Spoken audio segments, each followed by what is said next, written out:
Konnichiwa. Nag-try kami magstay sa isang private resort dito sa Kaputian, Samal.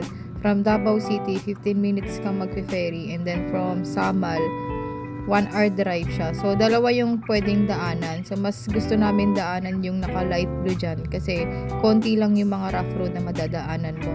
Pagdating namin dun sa resort, talagang maganda siya. Nagustuhan namin siya kasi malinis. Tapos, malawak. And then yung mga tauhan nila kapag may kailangan kayo, isa-asikasuhin talaga. And then yung rate nila is, ayan. Yung advance booking promo nila dyan, alam ko applicable lang yan kapag hindi holiday season. Sobrang sulit na binayad namin dito kasi napansin namin yung magamit doon is high-end yung higaan nila, yung comforter, ang ganda, yung tuwalya, ang ganda rin. Second floor nila, madaming mga higaan pero wala siyang mga division.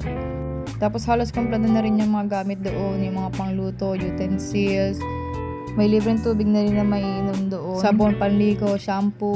Tapos yung TV nila connected din sa wifi kung gusto nyo nung manood. And then kung sa phone naman, meron silang PisoNet doon. Pero yung signal is mas malakas lang siya kapag nandun sa may poolside. And then if ever na may makalimutan naman kayo, may mga tindahan naman sa labas. And then meron din kami mga cafe na nakita doon.